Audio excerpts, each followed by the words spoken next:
Good morning everyone, my name is Rahul. I welcome you all in your teaching body family. 7 AM पर मैं आपको देता हूँ हिंदी का एक प्रैक्टिस सेट। तो आज का प्रैक्टिस सेट स्टार्ट करते हैं। हिंदी एमसीक्यू के नाम से प्लेलिस्ट है और आपको प्रैक्टिस सेट करने तो वहाँ कर लेना। पहले मैं आपको देता हूँ इसमें कुछ क्वेश्चंस ग्रामर के प्लस फिर कुछ क्वेश्चंस पेडागोजी के, क्योंकि पेडागोजी इसलिए जरूरी सीटेट आ रहा है। ठीक है, तो पहला क्वेश्चन है आपका, दुरावस्था में उपसर्ग बताओ। दुरावस्था में कौन सा उपसर्ग होगा? दुरावस्था में उपसर्ग होगा दुर। ठीक है, उपसर्ग होते हैं आपके 3, संस्कृत, उर्दू और अन्य भाषाओं के। ठीक है, संस्कृत के और होते हैं 22, उर्दू के 18 और आपकी हिंदी आ जाती है। ठीक है, और एक चीज़ बताऊँ, उपसर्ग का अपना अर्थ होता है। उपसर्ग का अर्थ होता है, प्रत्यय का अर्थ नहीं होता। ठीक है, नेक्स्ट क्वेश्चन पे चलते हैं। सुत शब्द में कोई स्त्रीवाचक बनाना है। सुत को जब अगर आप स्त्रीवाचक बनाना चाहते हो ना तो आ लगा दो। सुत का क्या हो जाएगा? सुता। पक्षी, तारा, बाण, इनके अनेकार्थी बनाने। तो देखो, पक्षी का मैंने क्या बताया आपको? खग, बेग, ये होते हैं पक्षी, तो ए सही हो जाएगा। नेक्स्ट है आपका धर्मशाला, धर्म के लिए शाला। और जहाँ ये ऐसे समझ लो, तत्पुरुष वाली जितने भी होते हैं ना, तत्पुरुष, जहाँ कारक का लोप होता है वो सब किस में आते हैं? यौगिक में आते हैं। और जितने भी आपके बहुब्रीहि में होते हैं वो सारे आपके योग रूढ़ आते हैं। ठीक है, तो इन चीज़ों को याद रखना, ये ट्रिक समझ लो, अपने आप निकाल लोगे। ठीक है, धर्म के लिए शाला, संप्रदान, और ये हो जाएगा ऐसे यौगिक। तद्भव पूछ रहा है, तो बानर बोलते हो या बंदर? बंदर आ गया या बानर आ गया? बंदर बोलते हो। और ऐसे भी याद रखो, ये वाला वा जो है ये आपका तद्भव में आता है, ये वाला वा आपका तत्सम में आता है। ठीक है, याद रखना ये। तो इसमें कौन सा हो जाएगा? इसमें हो जाएगा आपका बंदर। नेक्स्ट है गोधूम। गोधूम का हो जाता है गेहूँ। ठीक है, और मोहन से पढ़ा नहीं जाता। अब देखो, अगर आपको अगर ये वाच्य नहीं आते, वाच्य, कृतवाच्य, कर्मवाच्य, भाववाच्य, तीन होते हैं। देखो, पहले इसे आप अलग रखो। ठीक है, मैं ट्रिक बता रहा हूँ आज, हमेशा के लिए याद रखना। इन दोनों को से या के द्वारा आ जाए, से या के द्वारा, तो ये चीज़ याद रखो, वो कृतवाच्य तो कभी नहीं होगा, वो होगा कर्मवाच्य या भाववाच्य।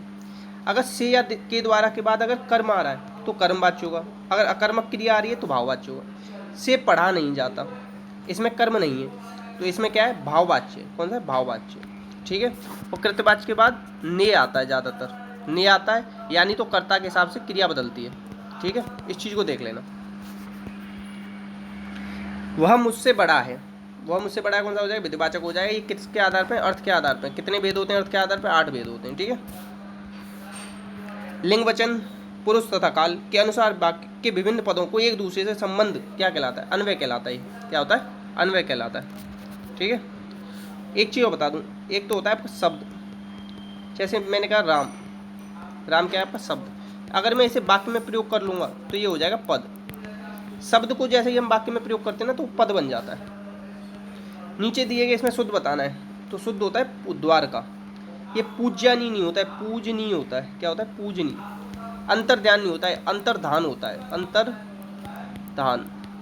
अहिल्या नहीं होता है, अहल्या, अहल्या। ये चारों पांचों इतने हद से ज़्यादा पूछे जाते हैं, इन्हें कर ही लेना, इन्हें तो करना ही है हर हाल में। कवित्री, उज्ज्वल, जो आपका पेपर होगा ना, जो मैंने ये 7-8 बता दिए, इन्हीं में से पूछ लेगा, या इन्हीं में से आप एलिमिनेट कर लोगे आराम से। और एक और लिख लो, आशीर्वाद। ठीक है, ये 8 कर लो, बहुत कुछ हो जाएगा आपका। 2 समानार्थी शब्दों में पुनरुक्ति हो जाए, जैसे कहते हैं ना दिन और रात, दिन रात।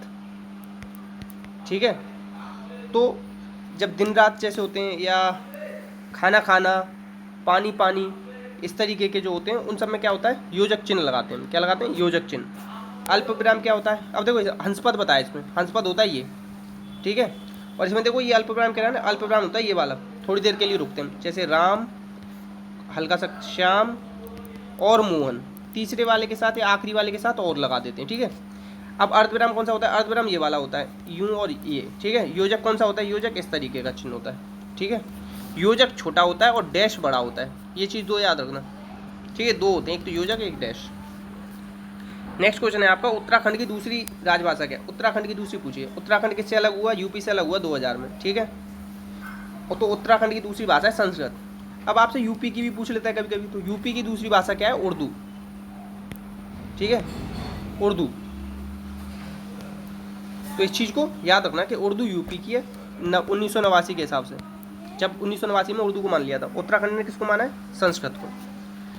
हिंदी भाषा में कितनी बोलियाँ हैं? हिंदी भाषा में बोल रहा है, अपने संविधान में नहीं बोल रहा। संविधान में बोलता तो 22 होती हैं, हिंदी भाषा में बोलियाँ हैं 18। और वो संविधान में बोलियाँ नहीं है, वो हिंदी हमारे संविधान में भाषा मानक मतलब जो भाषा मानी गई है वो 22 मानी गई है। हिंदी भाषा में बोलियाँ हैं 18 और हिंदी भाषा की उपभाषाएँ हैं 5। और एक चीज़ और बता दूं मैं आपको, अगर ये 18 ना आए तो 17 अगर आ जाए ऑप्शन में तो 17 भी सही माना जाता है कहीं कहीं, नहीं तो 18 तो ज़्यादातर आता ही है। नेक्स्ट क्वेश्चन है, अगर आपका सर्वनाम के कितने भेद हैं? सर्वनाम के भेद हैं आपके 6। देखो, पुरुषवाचक, निश्चयवाचक, अनिश्चयवाचक, संबंधवाचक, प्रश्नवाचक, निजवाचक। ठीक है, ये होते हैं 6। और सर्वनाम कितने होते हैं ये पूछ लेता है तो होते हैं 11। क्या, कौन, कुछ, इस तरीके से। नेक्स्ट क्वेश्चन है आपका, हिंदी भाषा में कुल व्यंजन कितने? ये हैं 33। कितने? 33। ए और आई क्या है? ए और आई है आपका कंठ तालु। कंठोष्ठ कौन सा होता है? कंठोष्ठ होता है ओ और औ। ओ और औ, ठीक है, ये होते हैं। दंतोष्ठ कौन सा होता है? बा और फा। ठीक है, इतना याद रख लेना। नेक्स्ट क्वेश्चन है आपका यथार्थ। यथार्थ का आपका होता है कौन सा? यथार्थ कल्पित होता है, मगर इसमें आदर्श दे रखा है तो ये भी सही हो जाएगा। ज़्यादातर कल्पित लिख के आता है। श्रृंगार रस का स्थायी भाव पूछा है तो श्रृंगार रस का स्थायी भाव हो जाएगा रति। श्रृंगार रस को मानते हैं रसराज। किसने माना है? भोजराज ने। ठीक है, तो ये हो जाएगा। और इसी के साथ जो आपके रस हैं वो आपके हैं 9, मगर भरत मुनि ने रस माने आपके 8, क्योंकि शांत रस को उन्होंने रस नहीं माना है। ठीक है, तो इस तरीके से इन्हें याद रखना। और क्रोध किसका होता है? रौद्र रस का। रौद्र का होता है क्रोध, स्थायी भाव। ठीक है, स्थायी भाव कब बनता है? जब संचारी भाव परिपक्व हो जाता है ना। संचारी भाव, हमारे संचारी भाव है 33, जब परिपक्व हो जाता है तो बन जाता है स्थायी भाव। ठीक है, ये सारा बता दिया मैंने। किस छंद में 26 मात्राएं होती हैं? 26 पूछ रहा है। देखो, 4 गीत हरिगीतिका, इस लाइन को याद कर लो। 4 से चौपाई, गीत से गीतिका, हरिगीतिका, चौपाई रोला, इसमें होती हैं 16, 24, 26, 28। तो 26 किस में बताई? मैंने आपको 24 बताई रोला में। और गीतिका में कितनी बताई? गीतिका में बताई मैंने आपको 26 और गीतिका में बताई आपको 28। तो 26 किस में बताई है? गीतिका में बताई है। ठीक है, तो इसे याद रखना। और दो सोठा क्या होता है? सोठा दोहे का उल्टा होता है। 13 11 पे पहले और तीसरे छंद, उसमें चंद में कितनी मात्रा होती है? 13 11। छप्पे में क्या होता है? 6 6 का होता है। 6 6 का होता है छप्पे। और ये होता है विषम मात्रिक छंद। ठीक है, और वीर कुछ नहीं होता, तो इसे याद रखना। और छंद क्या होता है? छंद शास्त्र के पिता किसे मानते हैं? पिंगल को मानते हैं। इतना याद रख लो बस। अब देखो, ये कुछ और क्वेश्चन लाया हूँ मैं। मुख्य क्रिया के अर्थ को स्पष्ट करने के लिए मुख्य के लिए कौन आती है? सहायक क्रिया। मुख्य के साथ कौन आता है? सहायक होता है ना। नेक्स्ट, लड़का पेड़ से गिरा, पेड़ से अलग हो रहा है ना। जब पेड़ से अलग हो रहा है तो क्या होगा? अपादान कारक होगा। नेक्स्ट है आपका, लोगों ने शोरगुल करके डाकू को भगाया।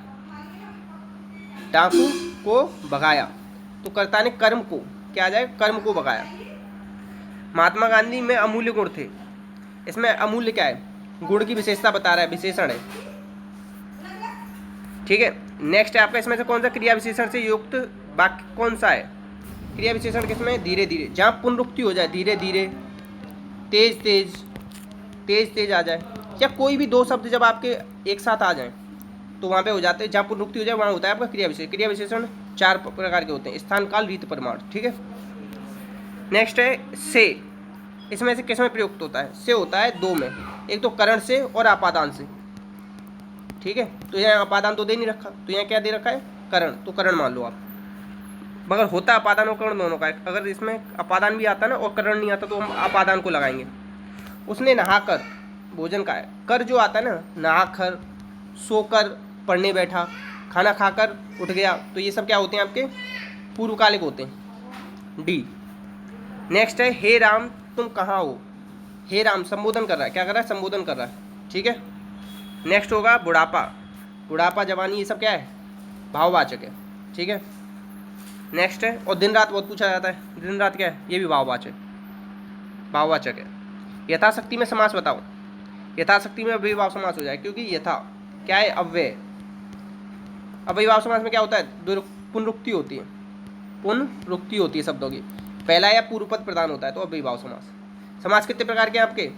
समास आपके जैसे ये पूछ ले कि कौन सा पद प्रधान है, पद प्रधानता के नाम पे आपके 4 होते हैं, वैसे हिंदी में आपके समास 6 भी माने। मगर एक चीज़ आपको बता दूं, राजस्थान की 2018 की किताब आई है, उसमें समास को केवल 4 माना है, 6 नहीं माना है। ठीक है, ऐसे समझ लो आप कि स्वर संधि के कितने भेद होते हैं, 5। तो 5 होते हैं, तो हम आपको स्वर संधि, व्यंजन संधि, विसर्ग संधि, ऐसे हम आपकी 8 तो कर नहीं देते। कितने करते हैं, आपकी 3 ही होती हैं संधि। तो इस तरीके से ये जो 2 होती है ना, कर्मधारय और द्विगु, ये किसके पार्ट होते हैं, तत्पुरुष के। तो बहुत जगह 4 मान रहा है, मगर आप ये देख लेना पद प्रधानता के आधार पर लिख के आए तो 4 मानना। नेक्स्ट है चराचरम, चर और अचर। ये क्या है, चर और अचर, द्वंद्व हो जाएगा, दोनों पद प्रधान होते हैं। नेक्स्ट क्वेश्चन है आपका चौमासा में समास बताओ।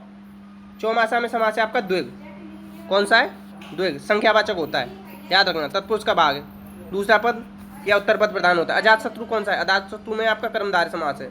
ठीक है, इसमें कौन सा हो जाए, कर्मधारय, कर्मधारय नहीं होगा, सॉरी, इसमें बहुब्री होगा, स्पेशली अजातशत्रु जिसका नहीं है कोई शत्रु। ठीक है, तो इसके लिए क्या हो जाएगा आपका, बहुब्री समास हो जाएगा। नेक्स्ट है चौराहा में कौन सा समास है, इसमें द्विग समास है। कोई भी 4 राहों के समूह को आप चौराहा कह सकते हो। जब किसी एक के लिए स्पेशली कहे तो वो हो जाता है बहुब्री। नेक्स्ट है यथा शीघ्र, यथा ऊपर आया था ना, उसी तरीके से यहाँ पे भी यथा आया, तो यहाँ पे अव्ययीभाव समास है, इसका ना बहुवचन नहीं बनता। ठीक है, पंकज में कौन सा समास है, पंकज, जा लग गया ना स्पेशली, तो ये क्या हो जाएगा, बहुब्री हो जाएगा। नेक्स्ट है आपका उपकूल। उप क्या होता है, उपकूलो नहीं होता ना, उपकूल होता है हमेशा, तो अव्ययीभाव, जहाँ आपका बहुवचन न बने तो वहाँ पे आपका अव्ययीभाव होता है, ये भी याद। द्विग में कौन सा है, नवग्रह।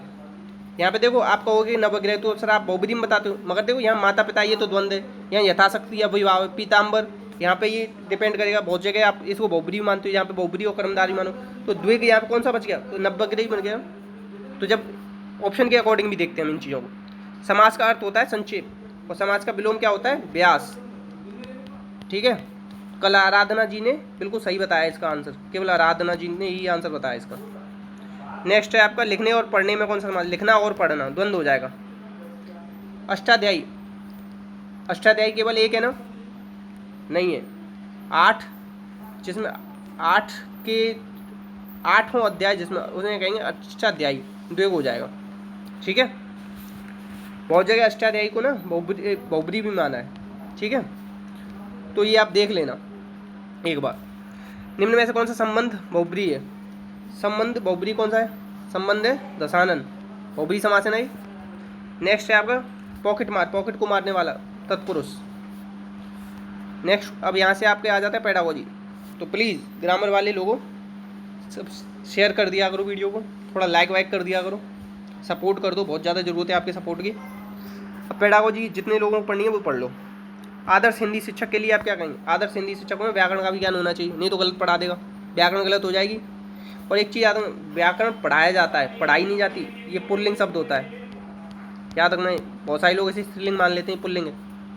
साहित्य का भी ज्ञान होना चाहिए, शुद्ध उच्चारण का सब ज्ञान होने चाहिए, उपयुक्त सभी। नेक्स्ट है बच्चे के घर की भाषा और विद्यालय की भाषा के बीच के संबंध को क्या होना चाहिए, उसकी विविधता और लचीलेपन के साथ देखना चाहिए, सी हो जाएगा इसका सही। जब भाषा, नेक्स्ट क्वेश्चन, जब भाषा सीखने की प्रक्रिया बच्चे के दैनिक जीवन की ज़रूरतों से जुड़ी हो तो क्या होता है, अगर ऐसा हो तो सीखना क्या होता है, सार्थक हो जाता है। भाषा क्या है, दैनिक जीवन से जोड़ रहे हो आप, दैनिक जीवन से आप कोई भी काम जोड़ के करते हो ना, सार्थक होता है। हिंदी भाषा में सतत और व्यापक मूल्यांकन या आकलन का उद्देश्य क्या है, इसका उद्देश्य होता है कि बच्चे कैसे सीखते हैं। नेक्स्ट है आपका 43 भाषाई विविधता। भाषाई विविधता क्या होती है, ये होती है बहुभाषिक बच्चों के संज्ञानात्मक विकास की ओर संकेत करती है। नेक्स्ट है 44 पढ़ने में बाधा नहीं है। पढ़ने में क्या बाधा नहीं है, लिखी हुई चीज़ का अगर आप अर्थ निकाल के पढ़ रहे हो, अर्थ निकाल के ही तो पढ़ने पे जोर देते हैं हमेशा हम, कि अर्थ तो समझ में आए, केवल आपने पढ़ लिया अर्थ आया नहीं समझ में, क्या फ़ायदा। जैसे कि आप इंग्लिश पढ़ लेते हो, अर्थ नहीं आया, अनसीन पैसेज पढ़ते हो ना, इंग्लिश में अनसीन पैसेज किया और समझ में नहीं आया तो आप आंसर नहीं निकाल पाते, तो अर्थ बहुत जरूरी है। निम्न में से कौन सा सिद्धांत भाषा के उद्भव, देखो बिग बैंग जो है ये आपके ब्रह्मांड से रिलेटेड, बिली बिली डिली डिली कुछ नहीं होता, डिंग डोंग होता है। ठीक है, डिंग डोंग याद रखना कि डिंग डोंग होता है भाषा से रिलेटेड।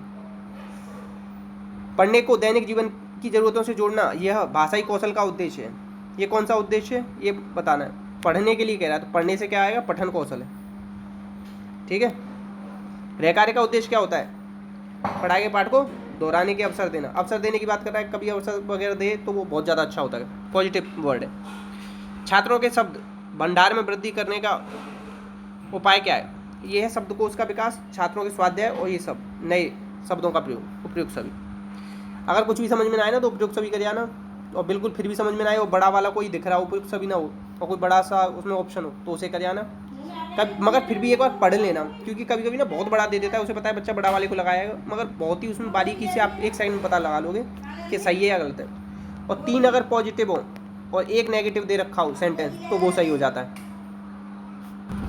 प्रत्येक पाठ का आरंभ किससे होना चाहिए? प्रस्तावना से होना चाहिए। देखो प्रस्तावना प्रस्तुतिकरण, ठीक है, प्रस्ताव साक्षर सामान्यीकरण, साक्षर सामान्यीकरण और अनुप्रयोग, ये किसने दिए? ये हर्वर्ट की है। किसकी है? हर्वर्ट की पंचपदी है। एक होता है इकाई विधि, इकाई विधि मॉरिसन ने दी है। किसने दी है? मॉरिसन, ठीक है। इस चीज़ को याद रखना कि ये किसने दिए? प्रत्येक पाठ का प्रारंभ प्रस्तावना से, प्रस्तावना वगैरह के बारे में हर्वर्ट ने बताया। अधोलिखित शब्द युग्म का सही बताना है। देखो अनुलग्न बोल रहा है, लगन किस में लिखी जाती है? शादी वगैरह होती है तब लगन नहीं लिखी जाती, तो किसी के साथ जब आप जुड़ते हो ना तब लिखी जाती है। अनुलंब का अपने आप निकल जाएगा, इससे अनिश्चित। नेक्स्ट है विद्यार्थियों में भाषा में रुचि का विकास करने के लिए क्या करना चाहिए? मौखिक रूप से अधिकाधिक समझाओ।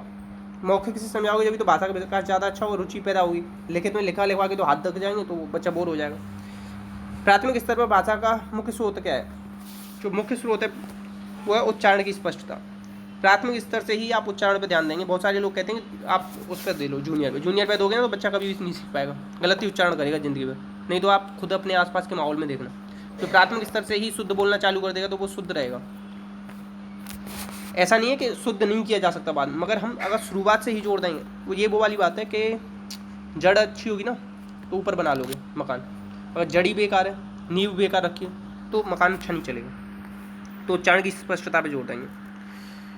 वाक्य शिक्षण के लिए यह आवश्यक है कि छात्रों को वाक्य गठन की सामान्य बातों से भलीभूत परिचित कराया जाए। अर्थ के आधार पर कितने प्रकार होते हैं? अर्थ के आधार पर मैंने ऊपर ही बताया आपको 8 प्रकार होते हैं, ठीक है। और रचना के आधार पर ये होते हैं आपके सरल संयुक्त मिश्र 3 होते हैं, तो याद रख लेना है। इसी के साथ प्रैक्टिस सेट समाप्त हुआ। अच्छा लगा हो, मेहनत अच्छी लग रही हो, डेली प्रैक्टिस सेट बिना ब्रेक के मिल रहे हैं, अगर ये सब आपको पसंद आ रहा हो तो प्लीज़ लाइक करना, दोस्तों में शेयर करना, सपोर्ट करना चैनल को। आपका चैनल है, अपना और अपनों का ध्यान रखना। जय हिंद, जय भारत।